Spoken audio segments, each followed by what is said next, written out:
na konferenci o digitalizaci Česka, která vás přenese ze současnosti do budoucnosti.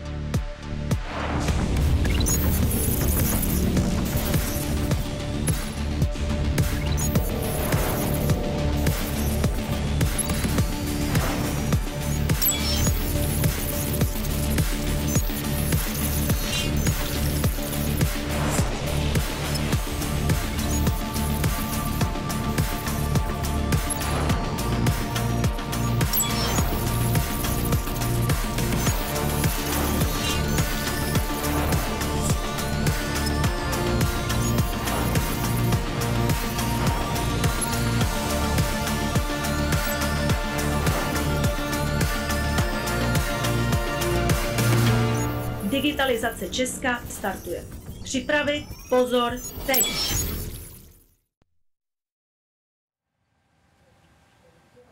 Good afternoon and welcome to CzechSetGo.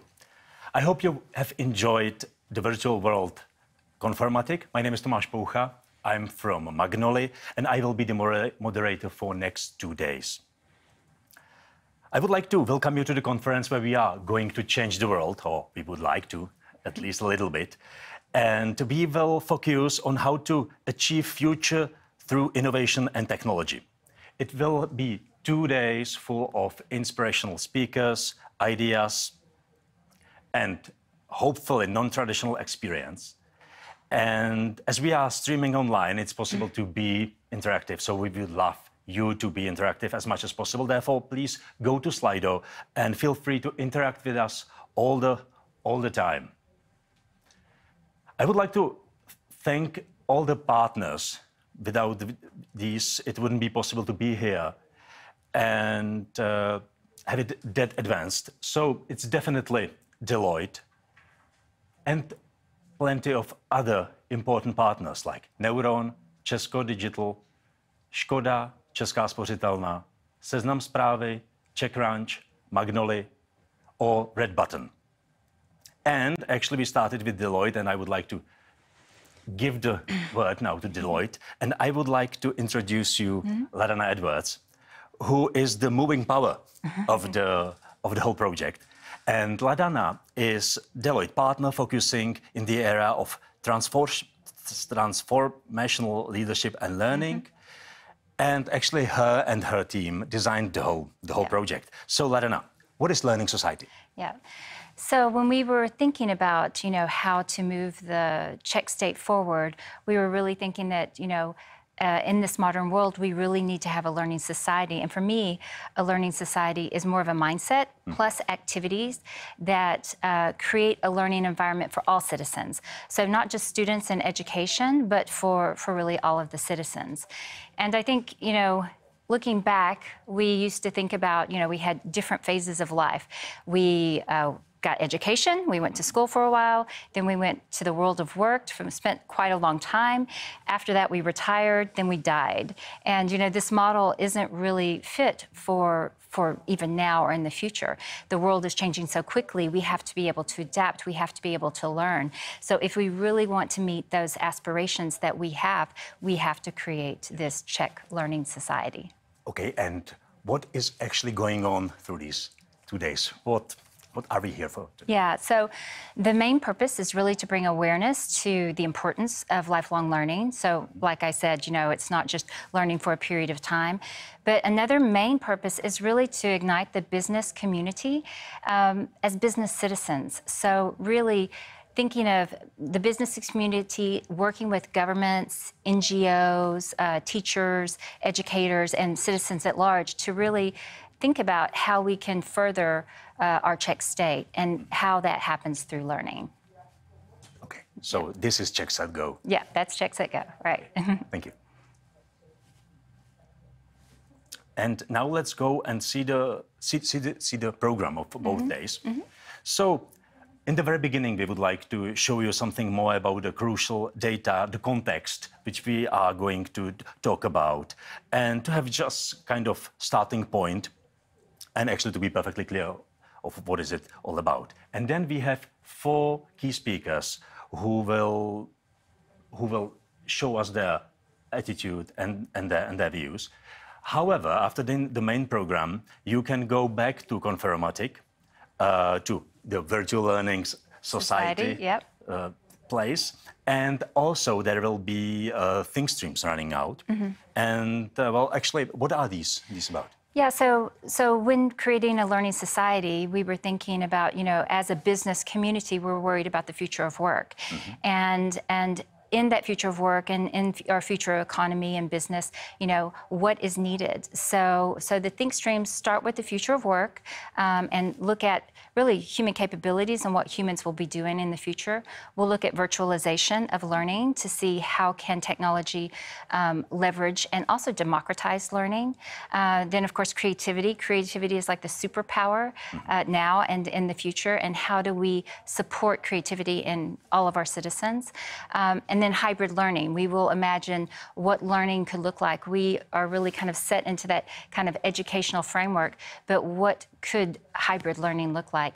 And then the last think stream is Strategy 2030 Plus, which is this Czech strategy for the educational system. And I believe that all of these kind of fit together so that strategy can inform the other think streams in our future of work, but also vice versa. So instead of working in silos, how can we bring these thought leaders together to imagine what a future Czech society, a learning society could look like? Okay. So the audience today, they will not see this because, well, these think streams, they will work separately. However, tomorrow with the day 2, we will start right away with these outcomes. What did these workshops actually were about, and what were the conclusions? And we will have also panel discussion and go for it. Well, how actually to change the world. Yes, exactly. Afterwards, we will have so-called captains of the industry. We will have C-level managers who will talk about the business perspectives, which means how actually they perceive these topics and what are they going to do with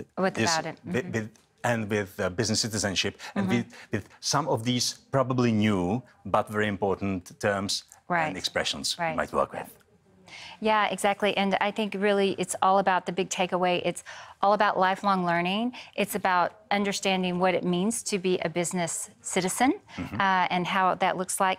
And I guess last of all, for the business community, it just makes sense. It makes business sense, and it makes sense of being a business in a society. Yes. Great. And so these are the headlines we might use for the whole 2 days. Yes, exactly. Okay, thank you very much, Lena. All right, thank you, Thomas. Thank you very much. Thank you. And now I would like to show you something more regarding the meta-analysis I was talking about. So, learning is not education. That's actually the name, and this is also kind of the red stripe we are using all around this topic. Actually, it's very often perceived that learning is just at schools. It's not true, actually. Learning is a lifelong process. It's not true that once we are grown, we can't learn anything anymore. Yeah, so maybe this is true. Another thing is that there are actually plenty of possibilities to learn something. There are some formal and some non-formal. The formal you can know, and this is actually what we are mainly talking about, and this is schools. But there is also something like formal, non-formal learning when you go for certain courses or whatever. You can learn something for your work. However, there are also some informal learnings where you can be better in your language. In certain languages, you can also learn to cook something or whatever. And this is also part of learning. Why am I telling this in such a big detail? We have gathered data from all around the world, and we are now bringing you some examples. What we perceived as the crucial information you should know. Once you are interested in more details, just let us know. We will show you. And here are some of them. OECD says that actually people who are highly educated, they are still not learning that much. Actually, 4 out of 10, 40% of them are not learning anything in formal or non-formal during their lives anymore.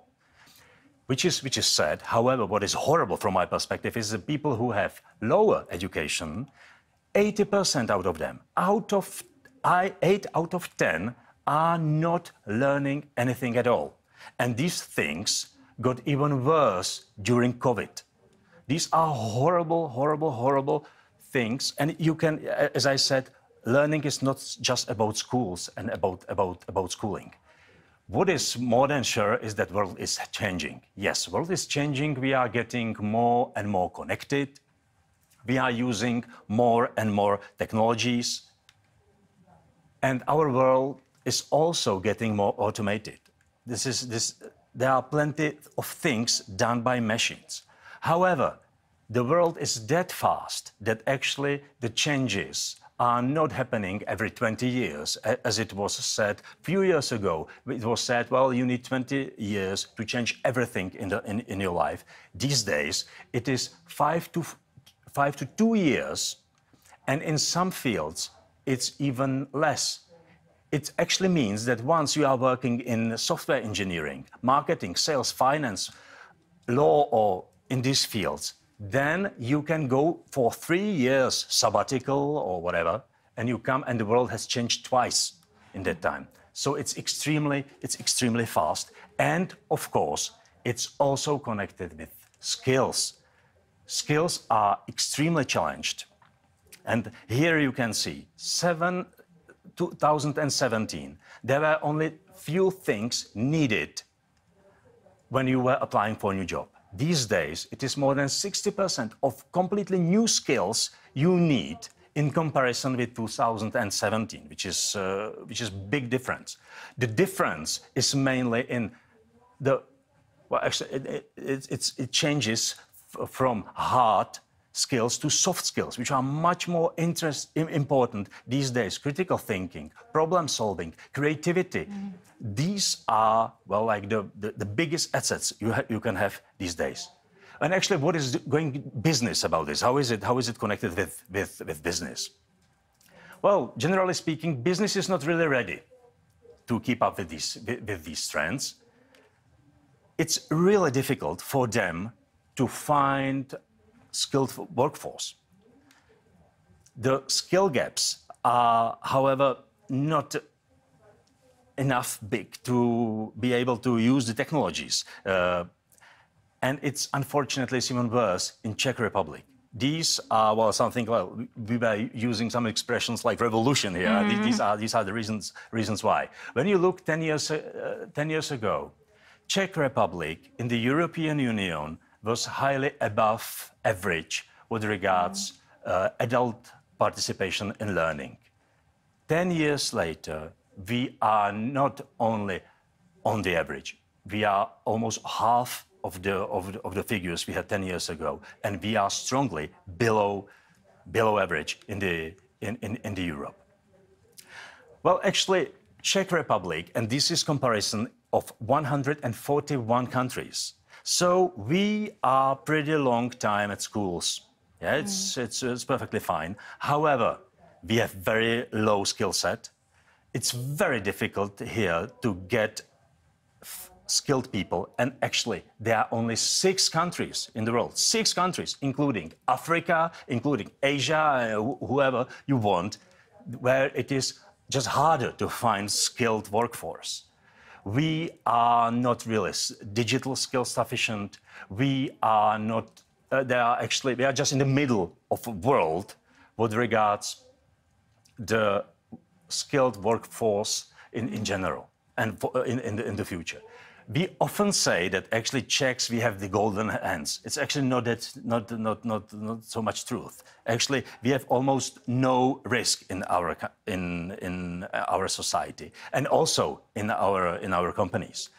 We grow extremely slowly, and collaboration and sharing innovative ideas, you can see that we are on the very nice 133rd place in the world. So it's great that we have so many gold medals from the Olympics, but I think Burma or Congo is much better than us in these fields, which is horrible. Therefore, it's really time for kind of revolution. The change is really needed.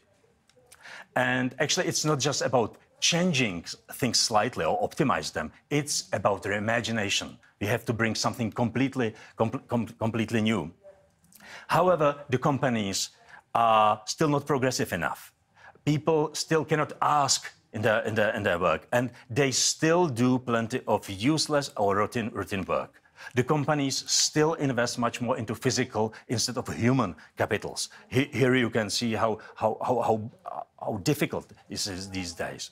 And also, companies do not change things at all. There are very often no educational programs. They are actually people have no time to be educated, and so on and so on and so on. As I said, these figures are worldwide, and in case you are interested, we can provide you with some more details. So it definitely needs change, and this change pays off. I like this expression of "show me the money." So here it is. Adaptable workforce means more innovation, means more ROI. It means more passionate individuals who are happier and who work better. And this also creates much more value. You can see how is it with profit, how is it with turnover, with everything, which is much bigger when the people are happy in their works. Very often you can hear something about engagement. Yes, once engagement is there, it's not only profitable, it's not higher turnover, it's also much higher quality of work and well-being as well. And you can see plenty of other figures which are very, very, very important. So business should be the force. It should be the business who should bring this revolution, and this is why. Why is this? You might already seen some of these data. Actually, our government isn't prioritizing future at all. This is the very same source, World Economic Forum, which says that we are very often in the middle of the world, somewhere we are even worse, with future orientation of government, responsiveness to change, legal framework, long-term vision, 111th place in the world of long-term vision. What does it mean? Well, actually, this is not something that would be completely unique in Czech Republic.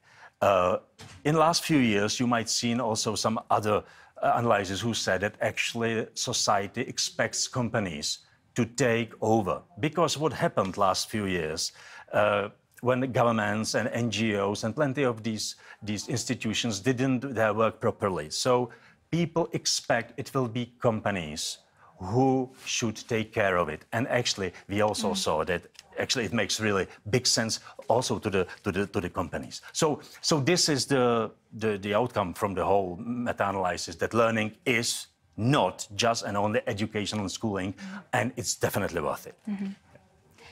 So this is the meta-analysis we wanted to open and to give it into a certain context. What do you think about this? Yeah, I was going to say it sounds all grim, but I really am very optimistic. I've lived in the Czech Republic for 20 years, and I've watched this country transform. And every time I think when they bring awareness and they see a new idea, there's so many wonderful change makers that can really make the change. So even though it sounds kind of a little dreadful, I really am super optimistic, and that's why we're here today to explore what is that vision of this learning society that supports everything else in our society. And I do believe that the business, as business citizens, should come together with government and with other citizens and work together instead of being polarized. So this event is how can we come together and work on that together. So I really, there's the data, and then I think there's this optimistic future that we all have together. Yes,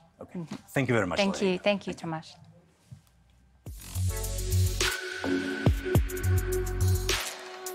Digitalizace Česka se neobejde bez vaší podpory. Přispějte prosím přes sbírku Česko Digitál libovolnou částkou na projekty, které uspíší inovační a technologický rozmach České republiky. Děkujeme.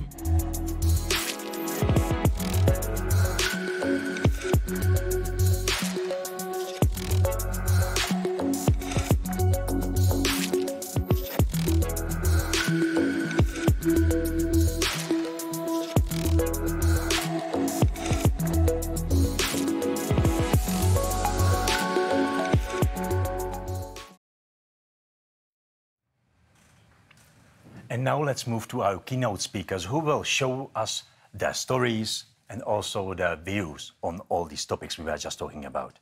Actually, today we have 4 precious guests, and these are Nick Shackleton-Jones, who will talk about learning in context.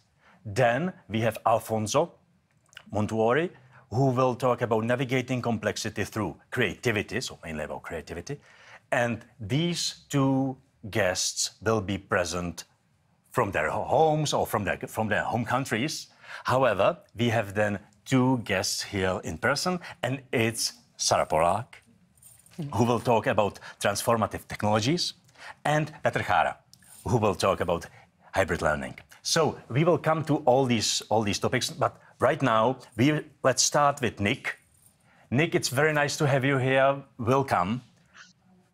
And before we will start, I would like to introduce you. However, what are your informal learnings? I heard about you that you like Witcher, the series. So what are your hobbies? What are your hobbies? What do you study when you are not studying for your work or this formal world? Well, yes. I mean, I do love. I don't know where you heard that, but I actually have the Witcher armor in the background. Of course, it's a series, as many people will know. But in terms of my hobbies, I studied philosophy and psychology as a young man, and I retain a keen interest in those topics. And I also live somewhere where I have the luxury of being able to walk and exercise. And last but not least, a family. So they keep me busy. Okay, thank you very much. I think we have some better hobbies among our guests. However, Nick is the HR Director for Talent and Learning at Deloitte UK. He is winner of several awards for people development strategies, innovation and learning content. He's the author of How People Learn book and plenty of other inspirational thoughts. And actually, he will show you his views right away. So, Nick, it's all yours. Thank you so much. Well, it struck me that method analysis was very interesting that Tomasz and Ladana presented. So let's start with a short test and see how much of the data you remember. I'm kidding, of course. I'm not going to do that. And if I did, the chances are that you wouldn't remember very much. Now, I started out my life as a psychology lecturer, as I said. And I learned a couple of interesting things about learning. The first is that almost everything in the lecture people forget. And the second thing is that different people remember different things. And I used to find this a lot when I was speaking on the speaking circuit, that after a speech of, say, 45 minutes, people would come up and they would say, I really like that point, that resonated with me. And somebody else would say, I like that point, that resonated with me. And sometimes people would remember points that I'd never actually made. So there's a problem, isn't there? Because you've realized already what this format is. This format is a lecture. And you all know how lectures work. I don't know you, I don't know your names, I can't see you, but that doesn't matter because I've got loads of slides with stuff that matters to me, and I'm just going to plow through all that content, regardless of who you are and what you care about, in the hope that you'll absorb it. But that never works, and that's education. So I'm going to talk about the difference between education and learning and how you move from one to the other. Could I have my first slide, please? With a bit of luck and a bit of magic. My first slide is actually a list of words. A list of words like trust or family or accomplishment or aesthetics.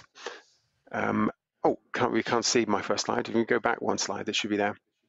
What I would like you to do is there we go. I don't know if you can see that, but it doesn't matter if you can't, frankly. Type into the chat box in Slido or here if you prefer, the thing that matters most to you. There we are. So it doesn't have to be something on the list. I just thought these would be useful prompts: gratitude, generosity, openness, order, passion. What is the thing that matters most to you? Type it into the box, into the Slido ask a question box if you like, or here if you can access the chat.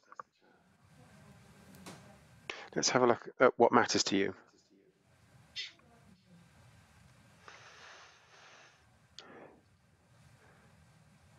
There we are. So, what sorts of words are coming up? A lot of people driven by compassion, A lot of people driven by a desire to kind of help other people. Many people I find who work in learning actually have that as one of their kind of core drivers.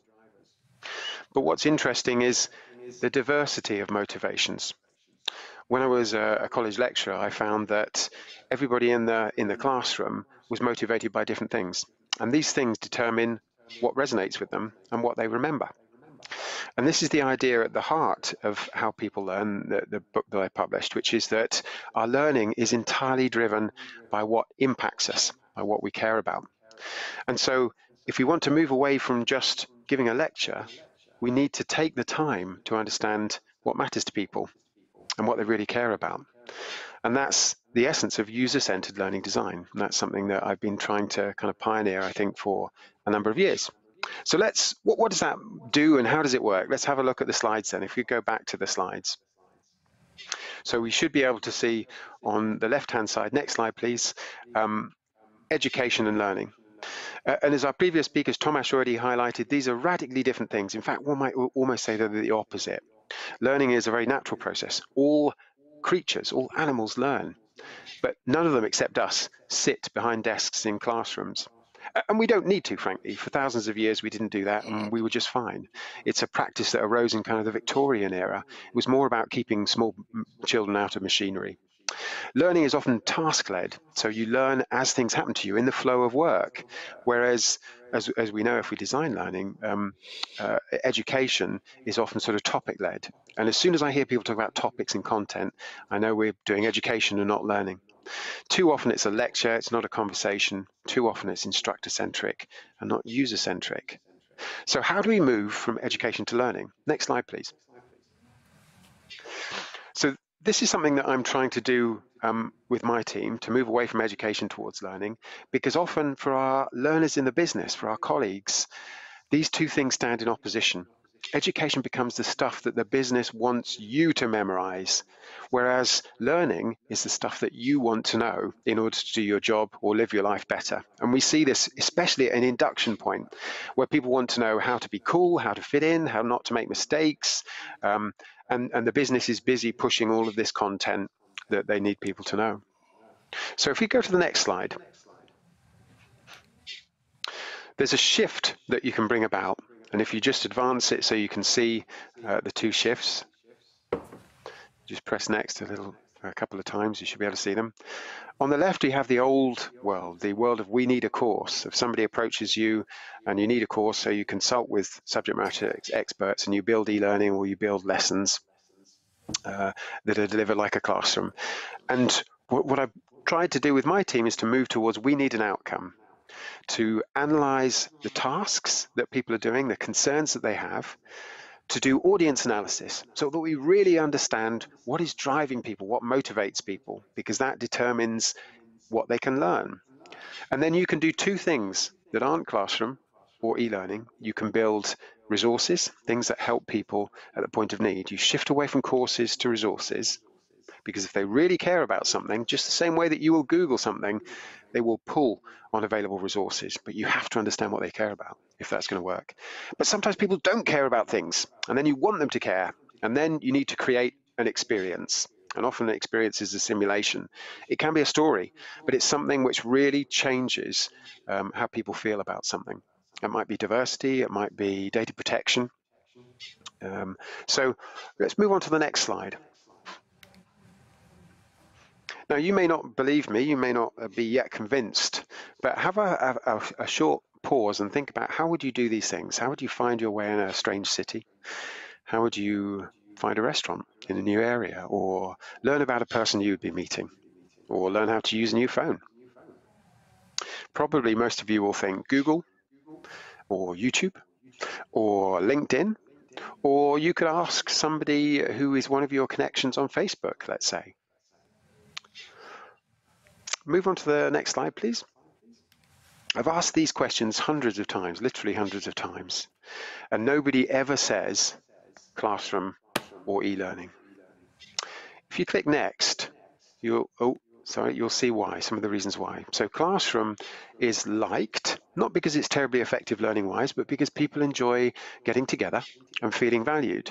If you click next again, So Classroom is liked, but it's relatively ineffective. We know from a number of kind of meta-analysis studies, and it's also expensive. So often the business turns instead to e-learning, which is deeply disliked. We know from Jane Hart's Learning in the Workplace survey, it's equally ineffective, but it's cheap. And these are the two weapons of choice for organizations. But as you can see at the top, the world is changing. This is not how we learn every day. We don't use these mechanisms. So what can we do instead? You click next. So instead of Classroom and e-learning, we can do experiences and resources. You click next and you'll be able to see what the difference is.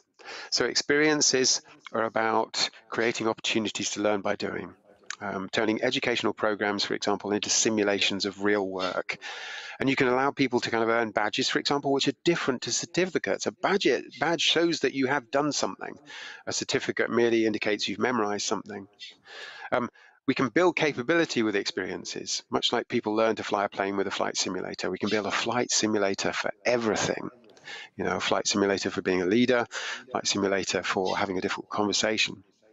And the other thing you could do, which is super important and effective at changing performance, is build resources, useful stuff. Stop fretting over modules. Just build resources, not courses. Build things that people can use to get the job done. A good example of that would be the Underground map. I use the Underground map to get around the subway in London every time I travel to London, and it never lets me down, and it always improves my performance. It's a really useful resource. So if we move on to the penultimate slide.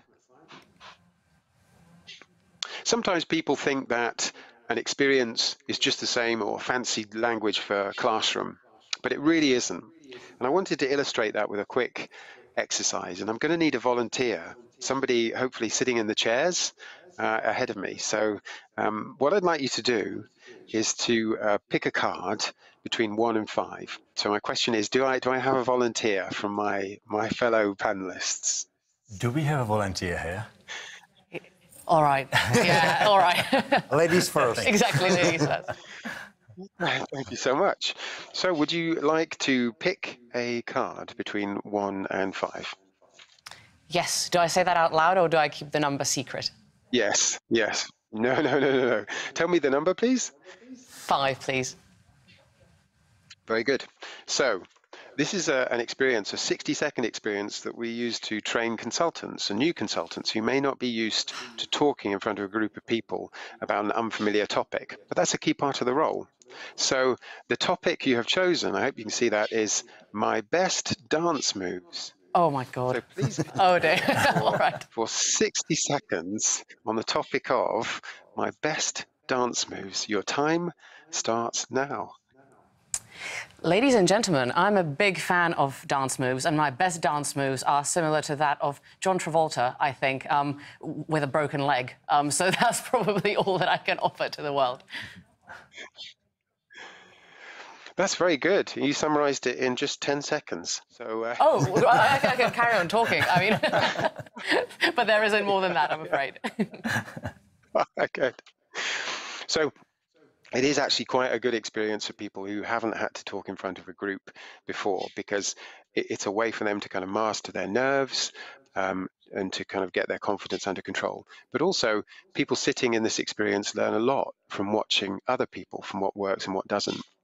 We build much bigger experiences when we design these, the longest being an 8-week experience for executives, and also half-day experiences for leaders. But an experience is different from a classroom. There is no content, there are no topics. It's all about learning through experience, not education. So I think that brings me to my final slide. I'd like to thank you very much for your patience and for inviting me. I'm prolific online, so if you want to learn more about the difference between learning and education and what to do to shift from one to the other, then you can find plenty more on LinkedIn. Thank you. Thank you very much. Thank you very much, Nick. And I will ask the audience whether there are some questions, some ideas or whatever. Yeah, just please use Slido and let us know. In the meantime, Nick, may I ask you, well, actually, what do you think might be done, well, let's say by tomorrow? How actually we can change this in our daily lives from tomorrow? What do you think? What can be changed in our lives? To depends what you're trying to achieve. If what you're trying to achieve is you're a learning professional and you're trying to shift from education to learning, the biggest thing that you can do is audience analysis. It's incredible, frankly, that we design so-called learning programs quite often with no more than kind of the content. And we push them into some format, whether that's a classroom or e-learning, without any regard for the consumers of that content and how they will apply it and the problems that they're facing. So a simple step that you can take is, before you start creating learning content, say, stop. Let's talk to our audience about what will help them and how we can help them. There's a systematic way of doing that, the 5DI model, which shows you how to actually incorporate audience feedback into the design of a program. The other thing I would say is think about performance support before you think about education. Many of the problems that people face can be easily addressed by simple resources like checklists or guides. Just build useful stuff that can have more of an impact on performance than a large amount of training, as Atul Gawande described in his book, The Checklist Manifesto. So perhaps the third thing I will suggest is maybe read Atul Gawande's book, The Checklist Manifesto. Okay, so let's be a little bit educated also in these fields. Well, Nick, thank you very much. Thank you very much. We have some more questions. However, because of the time, I would ask probably to answer it afterwards. Well, just in the Sure. chat. So thank you very much. Thank you. Bye bye.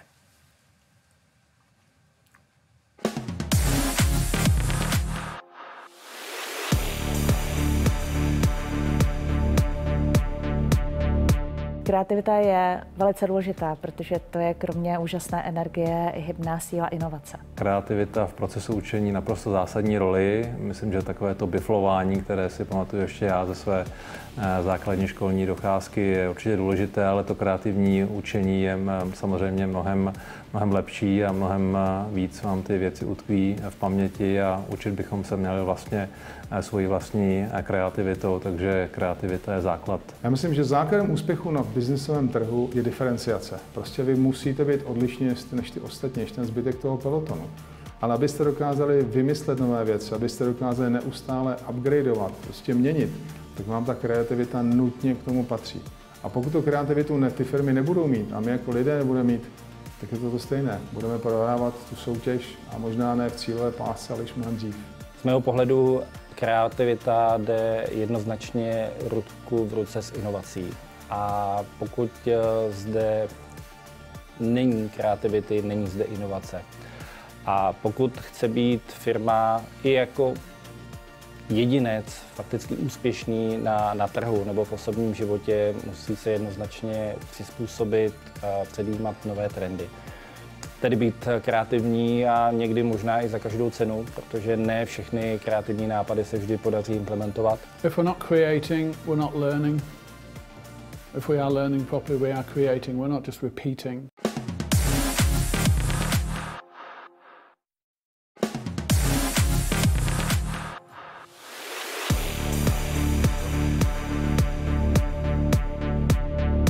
Kreativita je velice důležitá.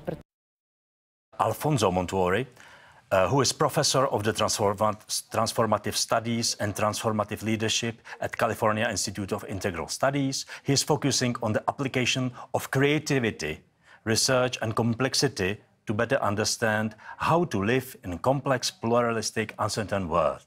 And also he is keen musician, I have to say, as he told us during our last sessions. So please, Alfonso, is all yours, please. I have to start off by showing off my saxophone here. I prepared all this material to talk about, and I always end up not being able to follow even the guidelines that I give to myself. So let alone the guidelines that my teachers used to give me. I went to what we call high school in America, in England.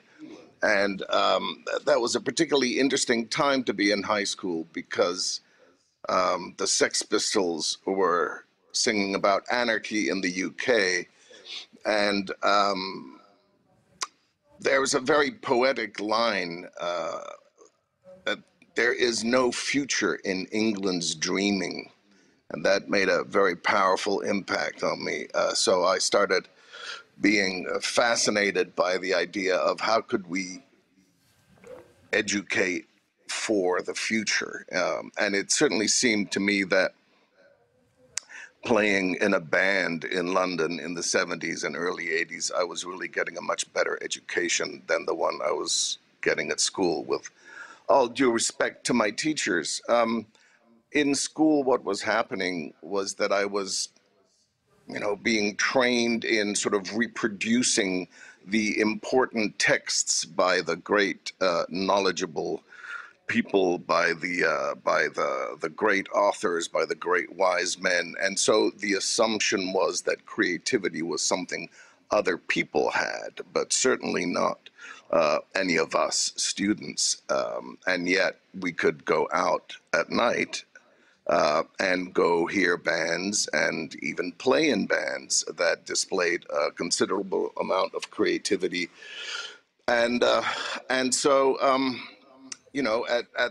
at the risk of sounding like I'm disrespecting classical music, the kind of education that I was getting was the education and how to play the music that was written by somebody else. And don't get me wrong, I'm a huge fan of classical music, but I'm just talking about sort of some of the basic elements here. And it's clear that much of the educational process that I went through and the way that education is structured, the idea is that we should learn what other people are saying.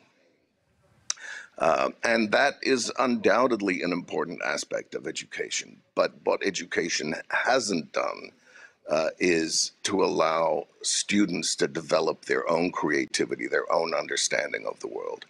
As the world becomes increasingly complex, as we move away, far, far away from the industrial age, from the time when the current educational system was developed, and the idea was, to quote a band that you may know, just to put another brick in the wall.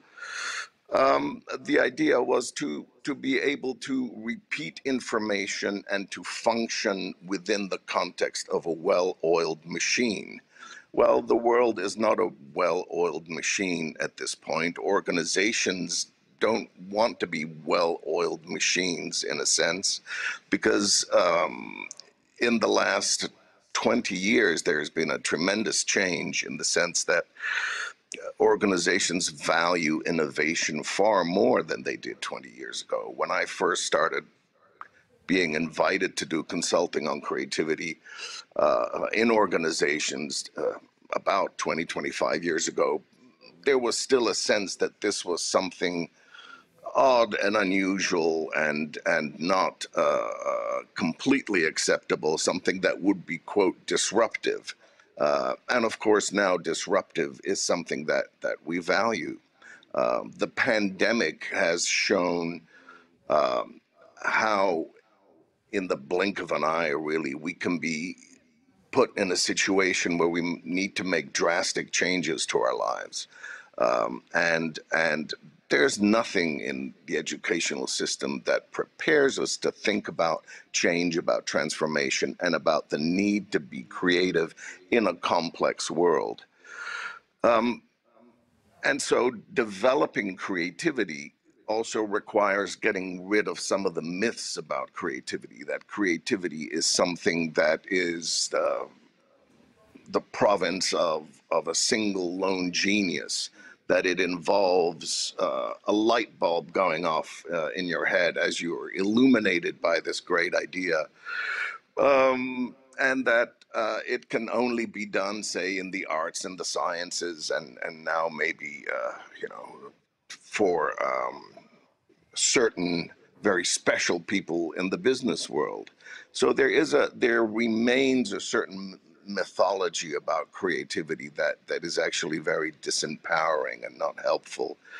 And in education, I think everybody knows that the dirty little secret of why creativity isn't fostered there so much is because as teachers, we don't want our students to be disruptive, right? And we associate, again, creativity with disruption. And so I think it's possible to create environments that are very, very different. Well, just a quick sideline here. The PhD dissertation in the United States is supposed to be an original contribution to one's field, right? But interestingly enough, nobody ever talks about what that means. What does original mean? If this is really the case, then the PhD process should be a creative process. But as far as I can tell, what most universities tell us is that we shouldn't plagiarize, and that's about it. So I think there's enormous potential at all levels of education to create environments that foster creativity. And by the way, this was another thing that wasn't happening during the time that we thought creativity was just the function of the lone genius. There wasn't much attention paid to the kinds of environments that foster creativity. And I think the changes that can happen and that we're starting to see, and they're not necessarily easy yet, but I think there's an overwhelming sense that creativity in a complex society has become an essential quality. Whether you're looking at who should be hired, whether we're looking at the characteristics of leaders today compared to, say, 20, 30 years ago, and even the understanding of creativity is changing. We're understanding that everybody can be creative. You can be creative everywhere. And in that sense, creativity is democratized, right? So there's this sense of sort of a breaking down these views that creativity is some kind of elite phenomenon. One of the things, obviously, as a musician that I'm personally very interested in is the ability to improvise, right? The word improvise comes from the Latin improvisus, or unexpected. So being able to improvise means being able to deal with the unexpected. And increasingly, this is something that is becoming more and more necessary as we're continuously faced with more unexpected events. Improvising also means generating the unexpected. When you go listen to a jazz concert, the musicians are improvising, and their improvisations are generating, they're generating new music on the spot, right? Whereas classical musicians play the score of the great composer, which again is wonderful. We also need that skill to be able to compose on the spot, right? And the research shows that people who are the greatest experts in their field, whether we're talking about great chess players or people who are, or they've even done this research with nurses, for instance, the people who are the highest level of expertise are actually people who know how to improvise, who don't always have to refer to the manual to see, well, how do I address this situation? Because there are just so many things happening in the world today that don't fit in our manual. And so in a complex, interconnected world, and again, I'll get etymological on you, the term complexity comes from what is woven together, right? So in a world where we are much more interconnected, much more interdependent, but also as a result, much more uncertain, certainly when this changes can happen so rapidly, we also need to be able to weave together, to complexify our own understanding of the world. It doesn't work to just be able to take things apart and to analyze them. We have to see them woven together, and we need to weave together our own understanding of what the world is and how to deal with it and how to be able to improvise there. So I'll Thank you very much. Thank you very much. I might have a question, and I will also ask the audience to send us some questions. However, well, what you are talking about, it seems to be, well, there are so many changes, yeah, and one should be, well, rather nervous about it. Or what do you think? How should we perceive all these changes? Well, to be creative now, actually, it's possible to be creative, even though I am not a genius, and to improvise. Well, there are so many changes. So what do you think? How should we perceive it? Should we be nervous about it? Well, being nervous can also be a form of excitement, right? So I think in a way we can be excited about it. I think definitely there's a lot to do, but at the same time, I think the wonderful part of it is that this kind of learning is actually not tedious rote learning, and if we do it properly, it can be a lot of fun too. So I think that's a reason to be less nervous about it. Okay. Okay, thank you very much. Even though we might have some other questions, please feel free, the audience, to send us some other questions, and we will postpone it afterwards or send it out. So thank you very much. Thank you very much. And let's move forward to our local stars.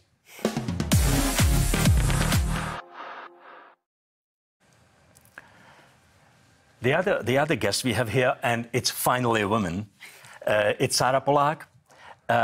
Who is well-known archaeologist, who is working in artificial intelligence. Sarah helps centralize the innovative and technological environment and boost our Czech Republic economy and the society through latest technologies. And also what might not be abroad that well-known, but here definitely, her big hobby is Zimmermann. So that's, I think, also quite important. So, Sarah, it's all yours. Thank you so much. For those of you who are not Czech, Zimmermann is basically our kind of version of Monty Python, and I love Monty Python as well. What I want to talk about today is basically four main things that will become clear at the end of my presentation, or basically me just talking at you for 8 minutes. That's multidisciplinarity, decentralization, cloud civilizations, and then finally digital literacy. The way that I want to structure this talk, because it's always important to anchor some kind of structure in your head, is that first I actually want to tell the story of how the hell I turned from an archaeologist, evolutionary anthropologist, into someone who works in artificial intelligence. Then I'm going to read you some fascinating statistics, because it's not a proper presentation unless you have statistics, but they crystallize nicely the problem in terms of transformative technologies that we see around us. And then finally, I want to offer a bit of a glimmer of hope for the future, and also what I'm doing at this very moment to try and help the situation on however small a scale. So basically, I lived in the UK for a long time. As you can tell by my accent, I studied archaeology and evolutionary cognitive anthropology. Then I went to live in London, and I thought, yep, I'm going to go work in the British Museum because that's what I studied, so that's what I want to do. No, couldn't find a job. It was extremely difficult in kind of 2014, and I needed to pay rent. So I thought, okay, right, interesting. So I went into headhunting and ended up in Palantir Technologies. And I always loved technology, because for me there isn't such a big difference between a stone tool and the printing press and the steam engine and artificial intelligence, which I'll get to in a little bit. But it was really interesting in Palantir how you can have a tailored technological solution to pretty much anything. Peter Thiel was obviously a big visionary who was leading it back then. And we saw situations like Hurricane Katrina, where Palantir responded with Team Rubicon, where they used a combination of digitalization and artificial intelligence to map the destruction in situ, and we're basically trying to optimize how to help during a natural catastrophe. So I was really excited, and I thought, okay, technology can be used for pretty much anything. That's transformative. That's awesome. Well, not really, because you realize that like half the people that you're trying to help are not even digitalized. So I thought, okay, I'm going to go into a small startup. It's going to be much easier there. I'm going to be very hands-on with the technology, and I will actually be transforming stuff. So I went into a company which was doing political software, or not just political software, but we were running campaigns digitally. We ran about 50 different campaigns. For example, I built the digital infrastructure on both sides of Brexit, so it was a lot of work with databases, websites, social media, email campaigns, etc. And you realize that you're trying to, like, automate politics, and suddenly you come into the political headquarters, and they have a database of 2 million people, and they don't know who those 2 million people are. So they don't even send them targeted emails. So you think, OK, again, we're selling you very shiny technology and you don't know how to work with Excel. So that was the kind of second disenchantment. GDPR then started coming in, so the work with data became a lot more difficult because suddenly you're not only educating people technologically, how technologies can transform their lives, but you're also educating them in like the legal aspects of things like email opt-in. So it just massively grew that transforming technologies doesn't mean just buying software for $150,000. It means actually knowing how to use it. And I was working with heads of IT who didn't know how to use it. So it was very difficult, and I thought, OK, time to move into AI. So I thought artificial intelligence, that's the way forward. I was working for a Kiwi company. We did artificial intelligence for museums and galleries. And yet again, we had a beautiful piece of technology that was meant to predict visitation patterns. So, for example, there was the National Gallery that lost 1 million visitors in a year in 2017. They didn't understand why, so they wanted data analysis and data prediction to be able to kind of work with that and plan their budgets.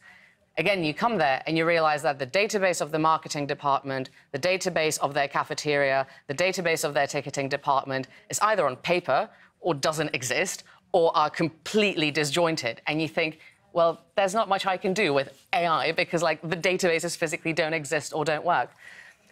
So basically what that got me thinking about, and afterwards when I came to the Czech Republic, I was working in Industry 4.0, and it was the same thing again, where you have artificial intelligence for predictive maintenance of machines, and 90% of the time you don't even have good data to work with. Or you're asking the workers in the companies or in the factories who've been there for 30 years working in the same spot. They don't want AI to take over because they don't understand quite rightly what AI is because they didn't learn it in school. So obviously there's moments of sabotage, indifference, just not really caring. And then Industry 4.0 is just another buzzword that is discussed on panel discussions but doesn't actually happen. And in the case of Czech Republic and its economy, the fact that we're completely undigitalized in this area compared to other countries is pretty bad. So now I'm going to read you the statistics because I started seeing a problem of basically regardless whether it was a fancy database software, whether it was Palantir, whether it was museums and galleries, or whether it was car automotive companies, you had like the vision of a transformative technology that you try to get, but you can't get there because there's psychological barriers and misunderstandings. But it's not all bad. And I actually have some really good statistics that are on my phone because that's a transformative technology for me that I think will beautifully show that we do have hope. So this is from the Global Industry Analyst from 2020. The fact that, for example, 90% of students actually prefer to be online is already an indication that the world is changing. So what often saddens me is that we think that people are dumb, that they don't know how to find the information. That's not true. People know how to orient themselves on the internet very well. They might not understand the aspects of things like privacy protection, but they know how to work on the internet and they know how to find information.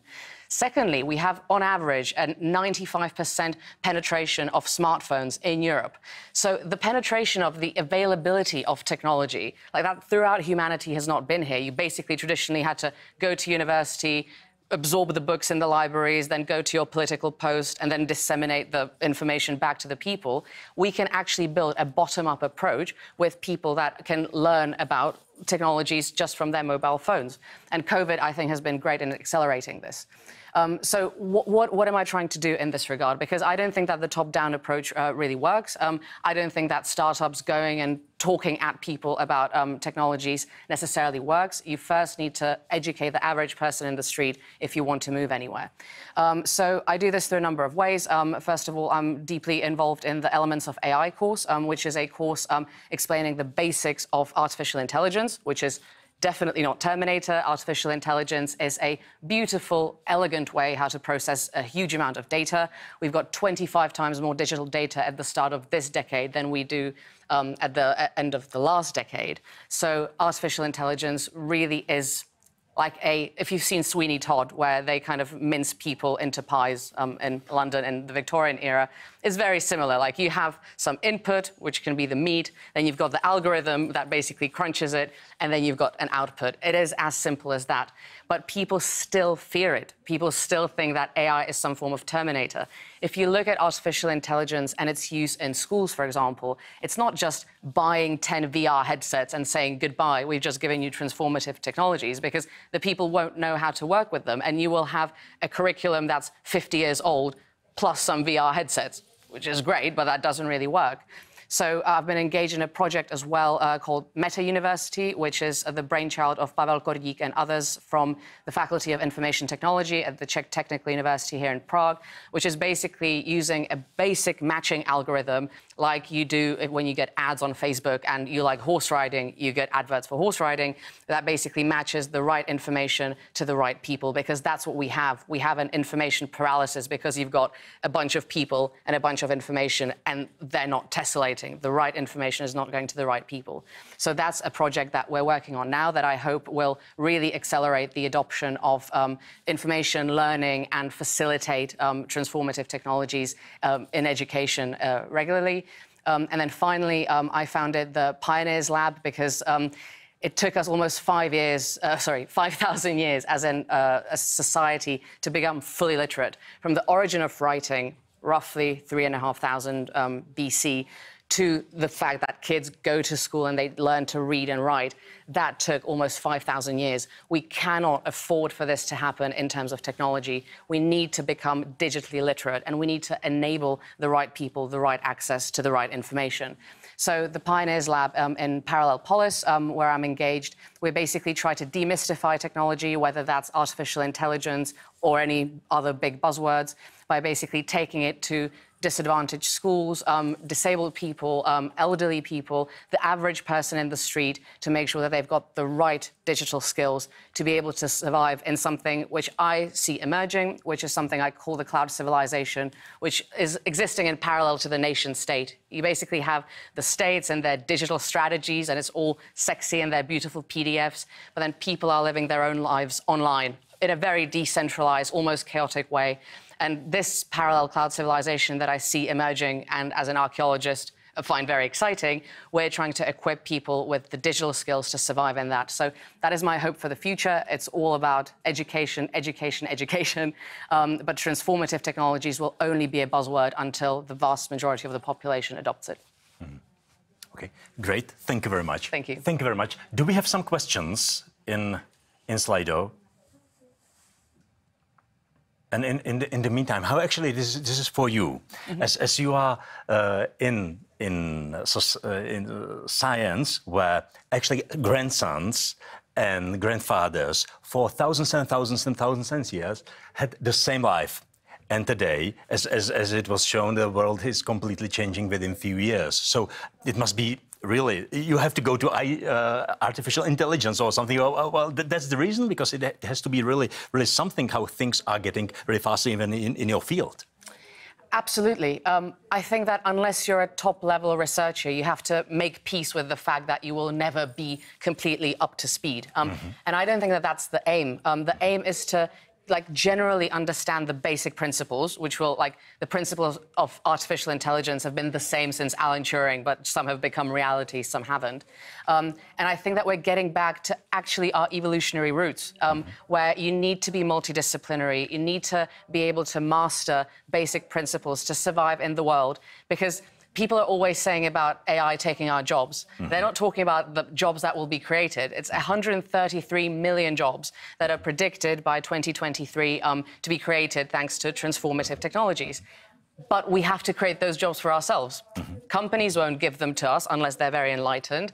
Governments won't create them. We need to find them ourselves. We need to find the evolutionary gaps to fill ourselves. And for that, we need a healthy dose of self-motivation, self-respect, self-belief, belief in the individual, and of course, education and technological principles.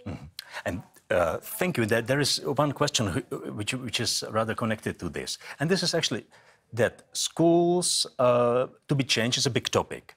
But the audience thinks that actually the change will come from the external pressures, rather than internal. So it has to come from outside, all these pressures to things to be changed. Absolutely, or from the bottom up. I think it's crazy to think that schools or institutions that have been very rigid for hundreds of years are going to suddenly innovate day to day. That it's not going to happen. But people can, there can be parallel education. You can be going to school, to the institution, and in the evenings, like you can study your own materials, like the previous speakers were saying, or you can browse on the internet, or like many types of education can happen simultaneously. And something like the scouting movement, I actually think is fantastic, like teaching you how to build a fire. I think something like the scouting movement, but for technology, is exactly kind of what we need for people to get those basic skills.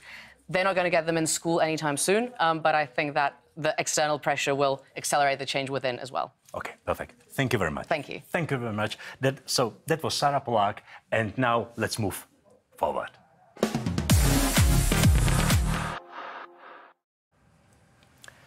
Last but not least, Petr Chára will talk about hybrid learning. He is a leading expert and thought leader concerned on holistic education and consulting, and in his free time, he loves running and traveling as a biggest issue, biggest passion. So it's all yours, Peter.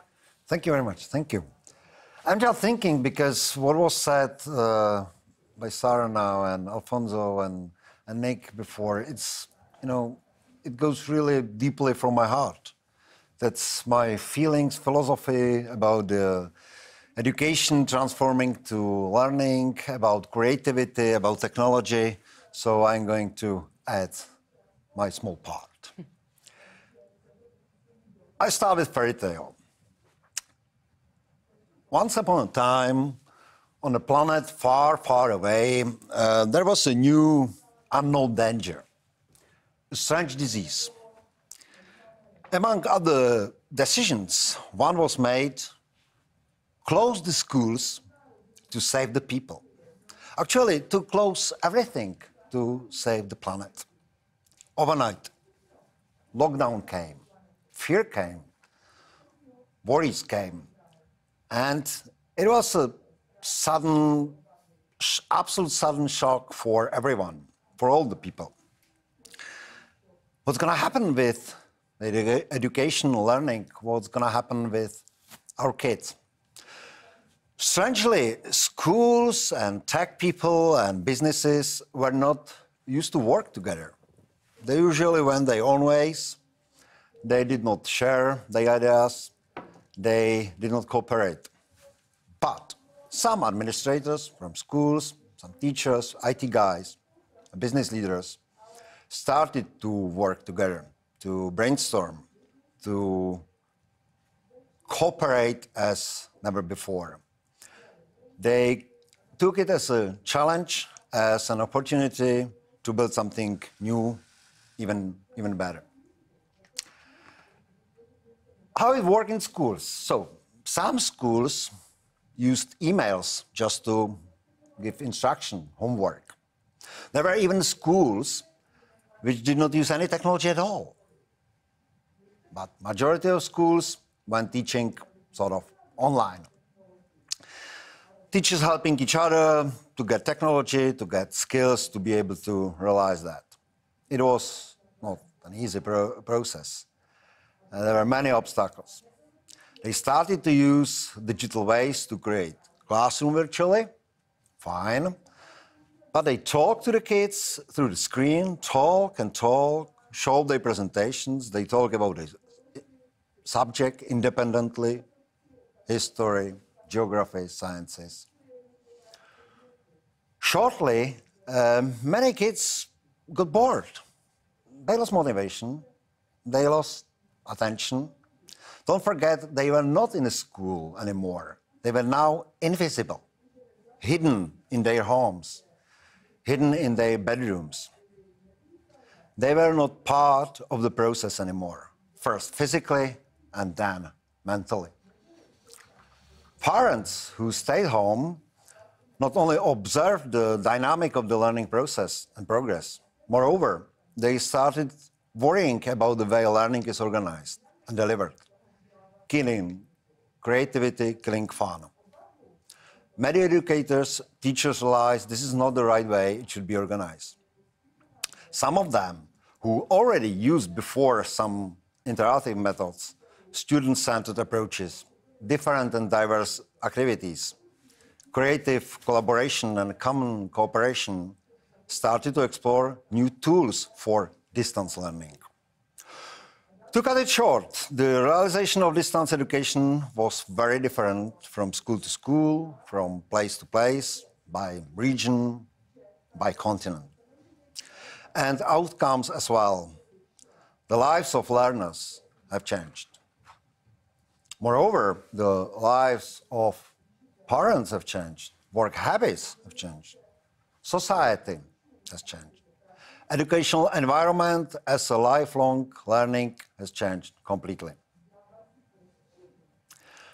Many people waited for the return of the same life, but it never happened. There were others thinking how to create a new learning society, new learning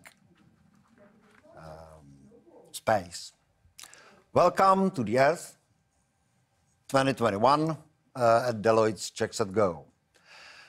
Enlightened by this fairy tale, we want to help, we want to inspire, we want to support new, modern, flexible learning environment. Not just for kids, for schools, but for complete lifelong process of learning. The closure of our schools induced by our own pandemic situation has changed our perception of the possibilities of learning process overnight. Our own experience of remote schooling and online education have uncovered the old-fashioned, rigid, and ineffective nature of some schools and some educational systems on our home planet. Enlightened by this fairy tale, we don't want to slow down the process of collaboration of the whole society. Businesses and educators, leaders, parents, kids. That's the reason why we are here today. We don't close our eyes. We see the hybrid approach as the future of work. We see the hybrid approach as the future of learning. Current technologies prove to be flexible in helping us to adjust the new learning models, but also inspired us to evolve in modern ways of learning. Moreover, unknown future technology is already pounding on our doors. So we see the hybrid approach as the future of living. We see the hybrid approach as the future of organization of all our lives. Many of us will not commute every day to our offices anymore. Many of us won't be living in the same neighborhood anymore, at least for the whole year. Our work will be more flexible. Our society will be more flexible. Our lives will be more flexible. And the learning process must be more flexible as well. We see hybrid learning as a combination of presence and distance education using digital, remote methods of blended learning, structures, synchronous, asynchronous approaches of planning. It will support active, student-oriented, independent, student-organized learning, provide respect for different learning styles, encourage creativity, and become more effective in all educational aspects. Thank you. Thank you very much. Thank you very much. And in the meantime, when you can prepare your questions and we will check them, I will probably ask you, Peter. Well, actually, there are so many changes from all around us, and people are afraid of changes.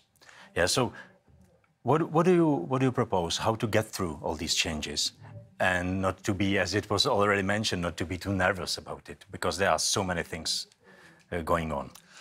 Alfonso said, let's be excited by it. It's a challenge, and I think the change is coming. I'll show you an example.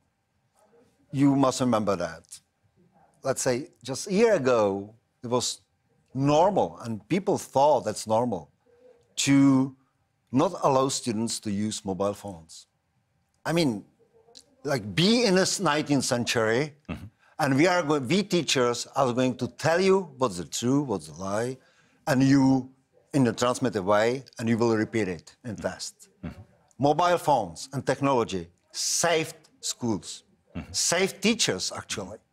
Without that, because not all kids have, for example, laptops or computers, or they have computer at home, but families of 4 or 5 people, their parents on home office. So mobile phones saved the system.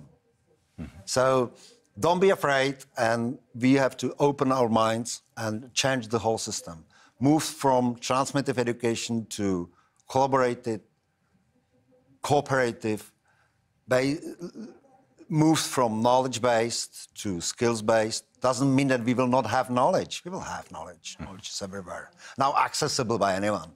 So that's the process we have to do, and it's happening. It's already happening at many schools, but we have to accelerate that. And this pandemic situation helped us, because that's an accelerator. Sarah said it before, and Guy said it before as well. So many people here.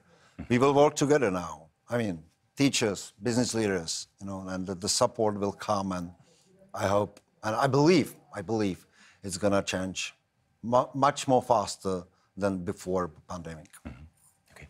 Thank you very much. Thank you very much. And now let's move on to the questions and answers, and we can discuss this all together.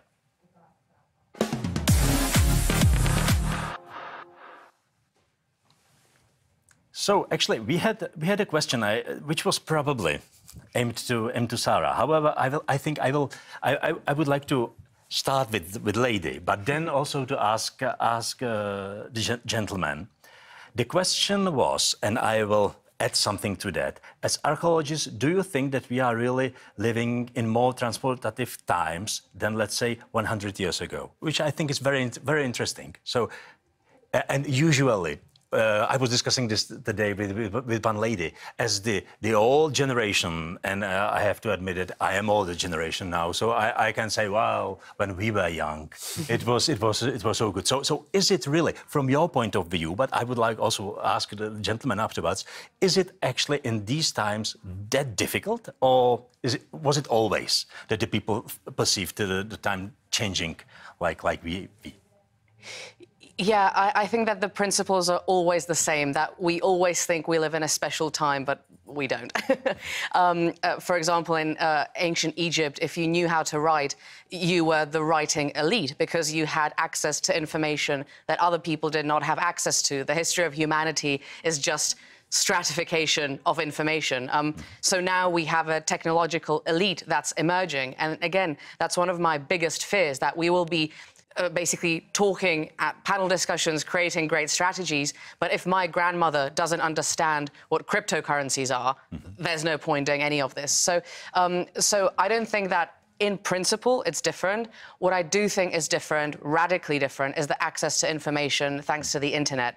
I know that it's a utopia in many ways, that people think, oh yeah, the internet is so good. It is great because you have information traveling the world at the speed of light, which is unbelievable because suddenly you have all like shapes and sizes of humans having access to similar information. And yes, there are things going on the internet in terms of either regulation or censorship or fake news or like all these things that throw a spanner in the works.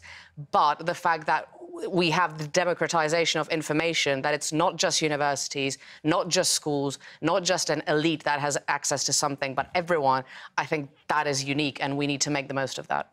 Mm-hmm. Okay, thank you very much. Alfonso, what do you think about this topic? Is it actually these days more difficult, and what actually is against and what is for? Well, I want to follow up on something that was just said, is that I think there is a tremendous democratization thanks to the internet, but I think we're also starting to see some of the problems with that, because I think we're flooded with information, but also with misinformation, with disinformation, and we haven't been prepared to really address with what that means. I mean, we're still sort of working on this model that says, well, if you want to find out what's really going on, you read this section in the Encyclopedia Britannica, right? But now I can read all sorts of things and find out about, you know, aliens that are controlling the planet and the royal family of Britain being lizard figures, right? I mean, so there's all sorts of stuff out there, and there's also a skepticism towards traditional sources of information. And so I think this is part of the learning that we have to do too, is how do we deal with this incredible complexity that's out there? How do we deal with all this information and make sense of it? And so that's why I think preparing for complexity, learning to think more critically, but at the same time in a way that's also contextualizing and connecting becomes really important. So I think we are in a transitional phase, and everything has been accelerated by recent developments in technology. Thank you very much. Petya, what do you think? I fully agree with both of you. We are still human beings. We haven't changed. On the other hand, the world around us is changing rapidly. So to live in the Middle Ages, you know, during your life, actually nothing happened except wars, but with the same swords, with the same technology.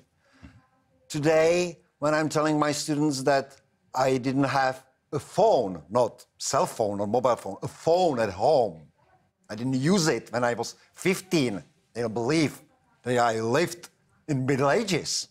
And it's not, I'm getting older, but it's not so long ago. So yeah, the world is changing and we have to be open and more flexible. That's for sure. On the other hand, and Alfonso said it, we live, let's say, happier of us live in democracy.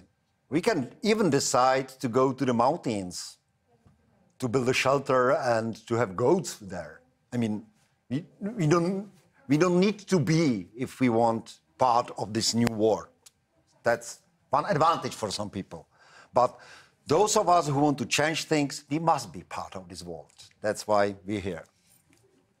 Okay, thank you very much. As we are approaching to the end, I would like to make a small summary. And actually, there is something I'm feeling that there is a link all over. So we have heard from the very beginning from Ladina Edwards what is learning society, that we are actually trying to change the world here a little bit, that there will definitely be some thought leaders thinking about future of work, virtualization and stuff like that. However, with all these data we have shown how important it is, what actually has to change and so on, that we were talking about four, I would say, completely different parts, but there is something in common, and actually it came to me when Sarah was talking about that. Well, actually, I will come to that later. So Nick was talking about learning in context. His takeout message was education gets in the way of learning, because actually it's not done properly. So the people, they mostly forget everything. Something sometimes resonates, and we have to think about things in a different way. Think about what motivates people, what experience they do. So that was one approach. That what we all view. Then Alfonso was talking about school as reproducing what other people had, what was or said or thought. He had to learn what others are saying. And he says, well, it's creativity. It's not only for genius. It is getting democratized. You can improvise. You shouldn't use manuals and so on. So it's, well, actually, it's not that strict as it seems. And when Sarah was talking, actually, she says, well, top-down, it doesn't work. Everything needs to be in line. You need match information, match technologies, match people, match all these things together. And it actually took us 5,000 years to write, to learn. And now everything is going to, well, big change. So actually the word, I found it actually, what you are all talking about is empathy. Actually, I also heard that it's probably the word of future. But actually, all these lectures are about empathy, that we should actually think about people. We should think about their needs. We should think about ourselves. We should just be more into other people. Is it something what might really help? Because, well, it's extremely soft skill to be, to be full of empathy. What do you think? Might this be, well, like the language? Alfonso, I ask you, what do you think? I think that's actually a very important point, because my sense is that even though the technology is a really dramatic aspect of what's happening in terms of the global transformation, I think really the big issue is we are creating our current reality, and that current reality is overwhelming us, right? So we're doing this to ourselves. And we are facing we're facing changes regarding climate. One of the other big changes that we're seeing is a shift in traditional gender roles and sense of human identity. What does it mean to be a man and a woman, or a woman? And even those terms are now being challenged in sort of a post-binary world. It's our relationship to nature. So that's also being challenged, right? I mean, this idea that we're here to dominate nature has also come to bite us in the behind, as it were. So there are some major shifts, as you were suggesting, that really need to happen at the human level. And as important as the technology is, I think where it all begins and ends, because in the end we're creating this world, this is what we need to look at. We need to look at ourselves in the mirror and really figure out who are we and what are we creating, because we're creating already all the time. This is what we've made, and it's overwhelming us, right? So that's the big challenge, really. I think you're right. Okay, thank you very much. Peter, what do you think about empathy in this world? Yeah, definitely. We need it because it's more about communication. I was talking about collaboration and cooperation, and it's about communication. And technology will help us, or it's helping us already, but there's a different one coming, so we have to get used to. So, yeah, it's important to be able to listen, but not in an old way, to listen like in a school for 45 minutes to something, to listen what your problem is, what are your needs, to be able to work for, let's say, better future. So listen and communication and empathy together. And feel. Okay, thank you very much. I wanted Lady to speak last, and actually it also was your speech when I got this feeling. So what do you think about empathy? I think what's really interesting is our kind of modern take that soft skills are less impressive than hard skills and emotion is less impressive than fact. I think that's nonsense. And you see it the way that we interpret technology and society, you kind of have human versus machine. And that, again, that doesn't make sense. It's not a choice. The human-computer symbiosis is going to be the way forward. And a concrete example is healthcare. People think that robotizing healthcare or technologizing it is going to lead to it being a colder service, that it's going to be more clinical and more standoffish. No, the doctor these days spends hours every day doing nonsense administration that can be automated. People are dying because our databases in hospitals are not clever and digitalized. If you suddenly loosen up all this free time, the doctor will actually have more time to spend being empathetic with the patient because they won't have to fill in forms online.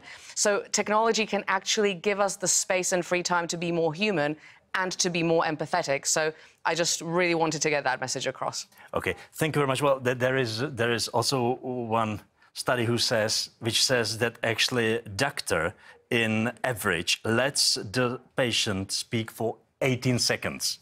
And then they are telling them what's wrong with them. So it's also about listening. Again, that actually it has helped. Okay, so this was the topic what we have prepared for you today. But there are plenty of other things we plan to do not only tomorrow but also in future. Therefore, had you any questions, just let us know, and we will continue in this discussion either in Confermatic. Please leave us your feedback in Confermatic. You can go there. And as I already said, there are these think streams who will work right now. And tomorrow we will start with the panel discussion. What actually are the outcomes from these think streams?